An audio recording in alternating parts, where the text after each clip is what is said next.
यहेजकेल भविष्यवक्ता की पुस्तक अध्याय 27। यहेजकेल भविष्यवक्ता की पुस्तक अध्याय 27। यहोवा का यह वचन मेरे पास पहुंचा, हे मनुष्य के संतान, सोर के विषय एक विलाप का गीत बनाकर उससे यो कह, हे समुद्र के पैठाव पर रहने वाली, हे बहुत से द्वीपों के लिए देश देश के लोगों के साथ व्यापार करने वाली, परमेश्वर यहोवा यो कहता है, हे सोर, तूने कहा है कि मैं सर्वांग सुंदर हूँ, तेरे सिवाने समुद्र के बीच है, तेरे बनाने वाले ने तुझे सर्वांग सुंदर बनाया, तेरी सब पटरियां सनीर पर्वत के सनोवर की लकड़ी की बनी है, तेरे मस्तूल के लिए लबानोन के देवदार लिए गए हैं, तेरे डांड पाषाण के बांज वृक्षों से बने हैं, तेरे जहाजों का पटाव कित्तियों के द्वीप से लाए हुए सीधे सनोवर की हाथी दांत चढ़ी हुई लकड़ी का बना है, तेरे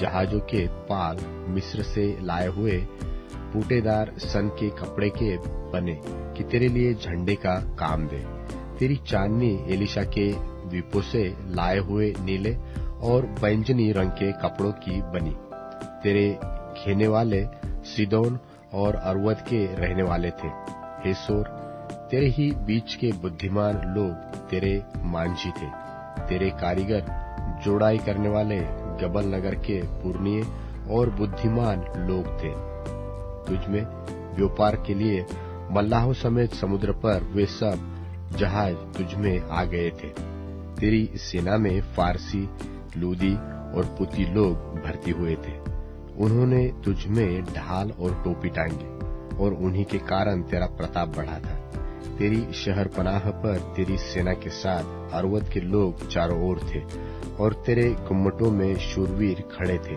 उन्होंने अपनी ढालें तेरी चारों ओर को शहर पनाह पर टांगी थी, तेरी सुंदरता उनके द्वारा पूरी हुई थी, अपनी सब प्रकार की संपत्ति की बहुतायत के कारण तर्शीशी लोग तेरे व्यापारी थे, उन्होंने चांदी, लोहा, रांगा और सीसा देकर तेरा माल मोल लिया, यावान, तुबल और मेशेक के लोग तेरे माल के बदले दासदासी और पीतल के पात्र तुझसे व्यापार करते थे, दुर्गमा के घराने के लोगों ने तेरी संपत्ति लेकर घोड़े, सवारी के घोड़े और खच्चर दिए, ददानी तेरे व्यापारी थे, बहुत से द्वीप तेरे हाट बने थे, वे तेरे पास हाथीदांत की सींग और आबनूस की लकड़ी व्यापार में लाते, तेरी बहुत कारीगिरी के कारण आराम तेरा व्यापारी था, मरकत, बैंजनी रंग का और बूटेदार वस्त्र, सन,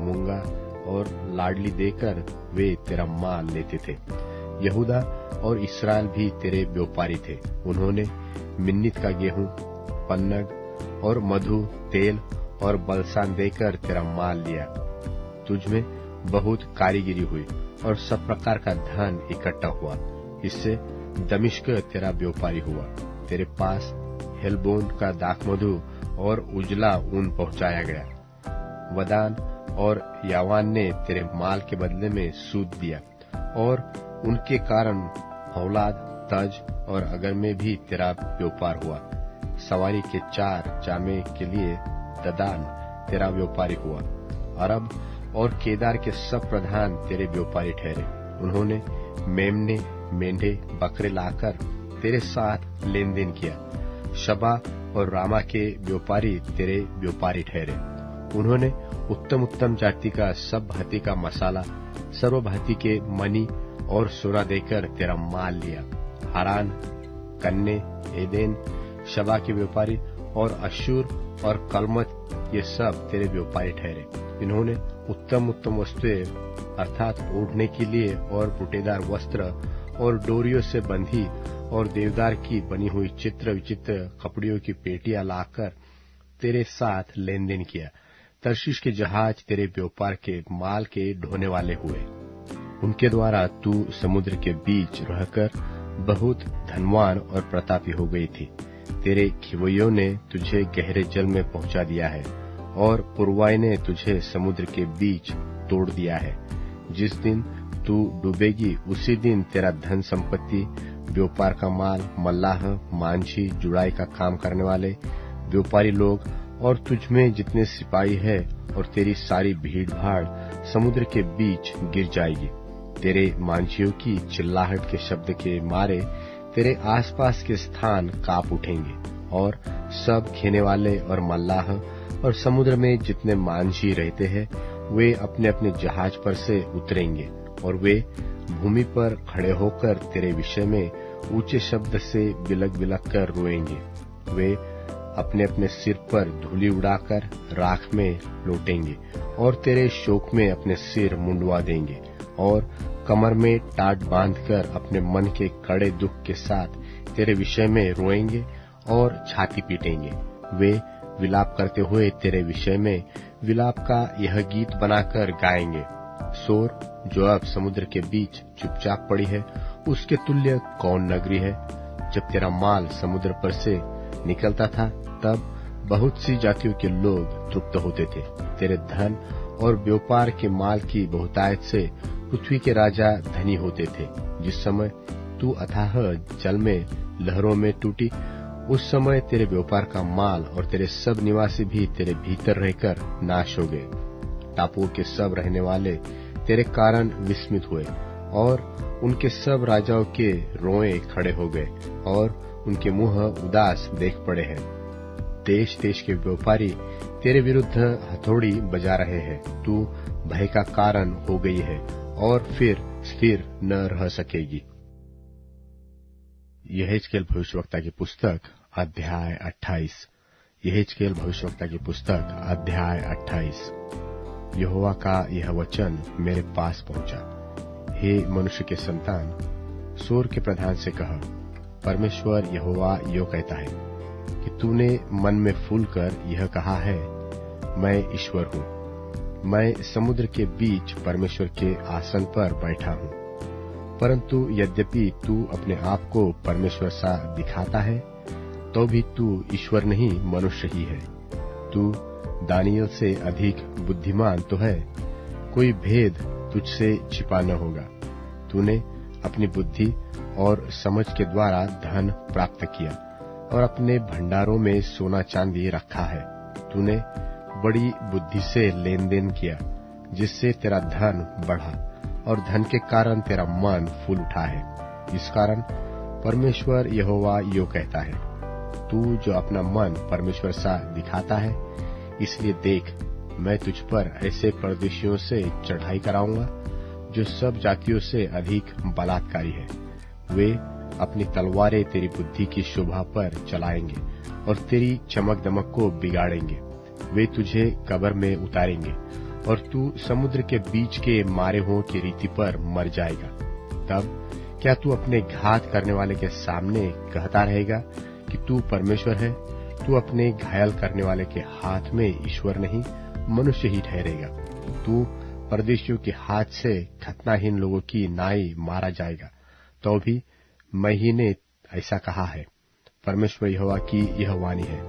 फिर यहोवा का यह वचन मेरे पास पहुंचा। हे मनुष्य के संतान, सोर के राजा के विषय में विलाप का गीत बनाकर उससे कह, परमेश्वर यहोवा यो कहता है, तू तो उत्तम से भी उत्तम है, तू बुद्धिमानी से भरपूर और सर्वांग सुंदर है। तू परमेश्वर की एदेन नाम बारी में था। तेरे पास आभूषण, मानिक, पद्मराग, हीरा, फिरोजा, सुलेमानी मणि, यशब, नीलमणि, मरकद और लाल सब भांति के मणि और सोने के पहरावे थे। तेरे डफ और बांसुलियां तुझी में बनाई गई थी। जिस दिन तू सिरजा गया था, उस दिन वे भी तैयार की गई थी। तू छाने वाला अभिषिक्त करूब था। मैंने तुझे ऐसा ठहराया कि तू परमेश्वर के पवित्र पर्वत पर रहता था। तू आग सरीखे चमकने वाले मनियों के बीच चलता फिरता था। जिस दिन से तू सिरजा गया और जिस दिन तक तुझ में कुटिलता न पाई गई, उस समय तक तू अपनी सारी चाल चलन में निर्दोष रहा। परंतु लेन देन की बहुतायत के कारण तू उपद्रव से भरकर पापी हो गया। इसी से मैंने तुझे अपवित्र जानकर परमेश्वर के पर्वत पर से उतारा, और हे छाने वाले करूब, मैंने तुझे आग सरीखे चमकने वाले मनियों के बीच से नाश किया है। सुंदरता के कारण तेरा मन फूल उठा था और विभव के कारण तेरी बुद्धि बिगड़ गई थी। मैंने तुझे भूमि पर पटक दिया और राजाओं के सामने तुझे रखा कि वे तुझको देखें। तेरे अधर्म के कामों की बहुतायत से और तेरे लेन देन की कुटिलता से तेरे पवित्र स्थान अपवित्र हो गए। सो मैंने तुझमें से ऐसी आग उत्पन्न की जिससे तू भस्म हुआ, और मैंने तुझे सब देखने वालों के सामने भूमि पर भस्म कर डाला है। देश देश के लोगों में से जितने तुझे जानते हैं सब तेरे कारण विस्मित हुए। तू भय का कारण हुआ है और फिर कभी पाया न जाएगा। यहोवा का यह वचन मेरे पास पहुंचा। हे मनुष्य के संतान, अपना मुख सीदोन की ओर करके उसके विरुद्ध भविष्यवाणी कर और कह, प्रभु यहोवा यो कहता है, हे सीदोन, मैं तेरे विरुद्ध हूँ। मैं तेरे बीच अपनी महिमा कराऊंगा। जब मैं उसके बीच दंड दूंगा और उसमें अपने को पवित्र ठहराऊंगा, तब लोग जान लेंगे कि मैं यहोवा हूँ। मैं उसमें मरी फैलाऊंगा और उसकी सड़कों में लहू बहाऊंगा और उसके चारों ओर तलवार चलेगी। तब उसके बीच घायल लोग गिरेंगे और वे जान लेंगे कि मैं यहोवा हूँ। और इस्राएल के घराने के चारों ओर की जितनी जातियां उनके साथ अभिमान का बर्ताव करती है, उनमें से कोई उनका चुभने वाला कांटा व बेधने वाला शूल फिर न ठहरेगी। तब वे जान लेंगी कि मैं परमेश्वर यहोवा हूँ। परमेश्वर यहोवा यो कहता है, जब मैं इस्राएल के घराने को उन सब लोगों में से इकट्ठा करूंगा जिनके बीच वे तीतर बीतर हुए हैं, और देश देश के लोगों के सामने उनके द्वारा पवित्र ठहरूंगा, तब वे उस देश में वास करेंगे जो मैंने अपने दास याकूब को दिया था। वे उसमें निडर बसे रहेंगे। वे घर बनाकर और दाख की बारियां लगाकर निडर रहेंगे। तब मैं उनको चारों ओर के सब लोगों को दंड दूंगा जो उनसे अभिमान का बर्ताव करते हैं। तब वे जान लेंगे कि उनका परमेश्वर यहोवा ही है। यहेजकेल भविष्यवक्ता की पुस्तक अध्याय 29। यहेजकेल भविष्यवक्ता की पुस्तक अध्याय 29। 10वें वर्ष के 10वें महीने के 12वें दिन को यहोवा का यह वचन मेरे पास पहुंचा। हे मनुष्य के संतान, अपना मुख मिस्र के राजा फिरौन की ओर करके उसके और सारे मिस्र के विरुद्ध भविष्यवाणी कर। यह कह, परमेश्वर यहोवा यो कहता है, हे मिस्र के राजा फिरौन, मैं तेरे विरुद्ध हूँ। हे बड़े नगर, तू जो अपनी नदियों के बीच पड़ा रहता है, जिसने कहा है कि मेरी नदी मेरी निज की है और मैं ही ने उसको अपने लिए बनाया है, मैं तेरे जबड़ों में आंकड़े डालूंगा और तेरी नदियों की मछलियों को तेरी खाल में चिपटाऊंगा और तेरी खाल में चिपटी हुई तेरी नदियों की सब मछलियों समेत तुझको भी तेरी नदियों में से निकालूंगा। तब मैं तुझे तेरी नदियों की सारी मछलियों समेत जंगल में निकाल दूंगा और तू मैदान में पड़ा रहेगा। किसी भी प्रकार से तेरी सुधि न ली जाएगी। मैंने तुझे वन पशुओं और आकाश के पक्षियों का आहार कर दिया है। तब मिस्र के सारे निवासी जान लेंगे कि मैं यहोवा हूँ। वे तो इस्राएल के घराने के लिए नरकंठ की टेक ठहरे थे। जब उन्होंने तुझ पर हाथ का बल दिया, तब तू टूट गया और उनके पखोड़े उखड़ी गए, और जब उन्होंने तुझ पर टेक लगाई, तब तू टूट गया और उनकी कमर की सारी नसें चढ़ गई। इस कारण प्रभु यहोवा यो कहता है, देख, मैं तुझ पर तलवार चलवाकर तेरे मनुष्य और पशु सबों को नाश करूंगा। तब मिस्र देश उजाड़ ही उजाड़ होगा और वे जान लेंगे कि मैं यहोवा हूँ। उसने कहा है कि मेरी नदी मेरी अपनी ही है और मैं ही ने उसे बनाया। इस कारण देख, मैं तेरे और तेरी नदियों के विरुद्ध हूँ और मिस्र देश को मिग्दोल से लेकर सवेने तक, वरन कुश देश के सिवाने तक उजाड़ ही उजाड़ कर दूंगा। 40 वर्ष तक उसमें मनुष्य व पशु का पांव तक न पड़ेगा और न उसमें कोई बसेगा। 40 वर्ष तक मैं मिस्र देश को उजड़े हुए देशों के बीच उजाड़ कर रखूंगा और उसके नगर उजड़े हुए और नगरों के बीच खंडहर ही रहेंगे। मैं मिस्रियों को जाति जाति में छिन्न भिन्न कर दूंगा और देश देश में तीतर बीतर कर दूंगा।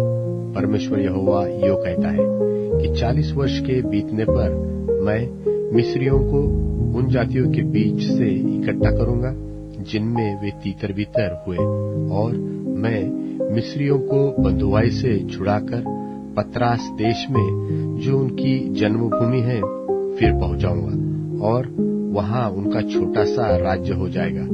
वह सब राज्यों में से छोटा होगा और फिर अपना सिर और जातियों के ऊपर न उठाएगा, क्योंकि मैं मिस्रियों को ऐसा घटाऊंगा कि वे अन्य जातियों पर फिर प्रभुता न करने पाएंगे और वह फिर इस्राएल के घराने के भरोसे का कारण न होगा, क्योंकि जब वे फिर उनकी ओर देखने लगे तब वे उनके अधर्म को स्मरण करेंगे और तब वे जान लेंगे कि मैं यहोवा परमेश्वर हूँ। फिर 27वें वर्ष के पहले महीने के पहले दिन को यहोवा का यह वचन मेरे पास पहुंचा। हे मनुष्य के संतान, बाबुल के राजा नबूकदनेस्सर ने सोर के घेरने में अपनी सेना से बड़ा परिश्रम कराया।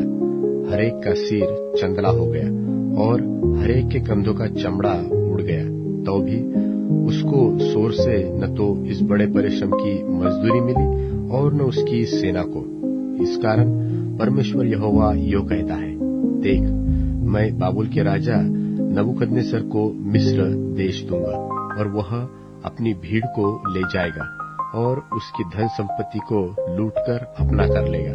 सो यही मजदूरी उसकी सेना को मिलेगी।